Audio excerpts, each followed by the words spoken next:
जय हिंद, नमस्कार दोस्तों। आज आपको देंगे प्याज की रोपाई की जानकारी और उसमें रखने वाली सावधानियां।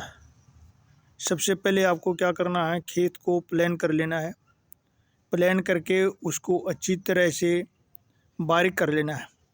आपका जो गार्डन का जितना भी एरिया है उसको आपको पूरे को प्लान कर लेना है। प्लान करने के बाद उसको फर्स्ट क्लास एक जैसा हो जाए तो उसके बाद उसको क्या करो, आपके पास यदि गोबर का खाद और नीम की खली है तो उसको डालो। जैसे आप गोबर का खाद और नीम की खली डाल देते हो तो उसके बाद उसको पूरे में छिड़काव कर दो। पूरे में छिड़काव करने के बाद बिल्कुल एक टाइप का पूरा खाद आपके खेत में फैल जाना चाहिए, आपके गार्डन में फैल जाना चाहिए। उसके बाद क्या करो, आप उसमें जब आपने खाद का छिड़काव कर दिया है, खाद कौन सा, गोबर, गोबर का खाद जब आपने छिड़क दिया है तो उसमें क्या करो, पानी छोड़ दो। पानी छोड़ने के बाद ये देखो दोस्तों, मैंने पानी छोड़ा हुआ है। पानी छोड़ने के बाद क्या होगा, गोबर के अंदर जितने भी बीज वगैरह होंगे या मिट्टी में जितने बीज होंगे वो सारे अंकुरित हो जाएंगे। और जितना भी खरपतवार होगा आपका प्याज की पौध लगाने से पहले या नर्सरी लगाने से पहले पूरे अंकुरित हो जाएंगे। पूरे अंकुरित होने के बाद आप उसको क्या करो, अच्छी तरह से गुड़ाई करो। गुड़ाई करने के बाद जितने भी पौधे जमे हुए हैं, अंकुरित हुए हैं, खरपतवार, उसको पूरे को निकाल देना है।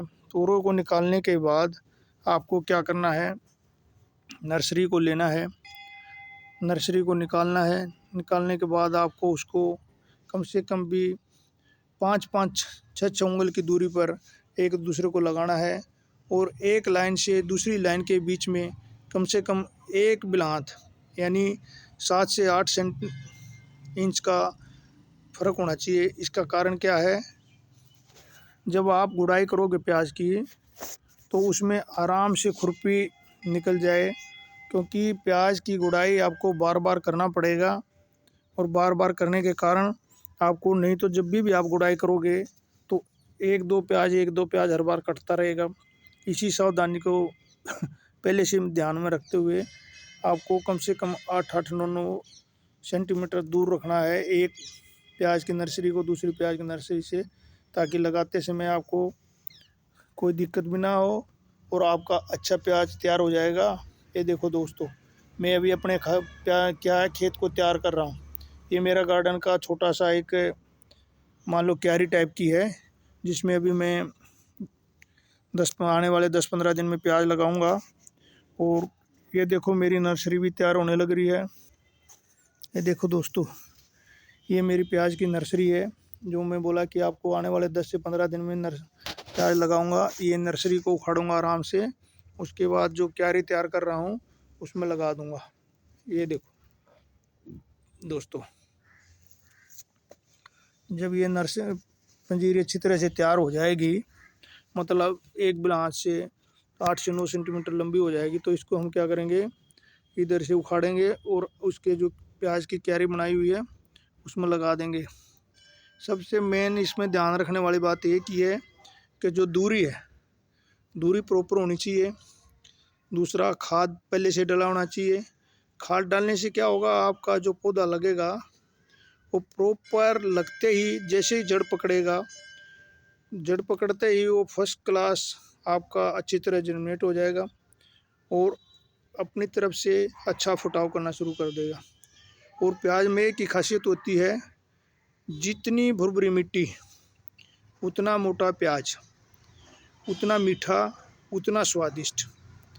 जितनी भुरभुरी मिट्टी होगी, ये ध्यान रखना है, आपकी मिट्टी भुरभुरी होनी चाहिए, रेतीली होनी चाहिए। यदि फिर भी आपकी मिट्टी यदि रेतीली और भुरभुरी नहीं है तो आप उसमें गोबर का खाद डाल के मुलायम और भुरभुरी बना सकते हो, जिसके कारण आपका प्याज की खेती बहुत ही अच्छी होगी, आपको अच्छा मुनाफा देगा। ये देखो दोस्तों, खेत को आपको दिखाता हूँ। ये देख लो, खेत तो क्या है, एक छोटी सी क्यारी है जिसमें आपने प्याज लगाना है।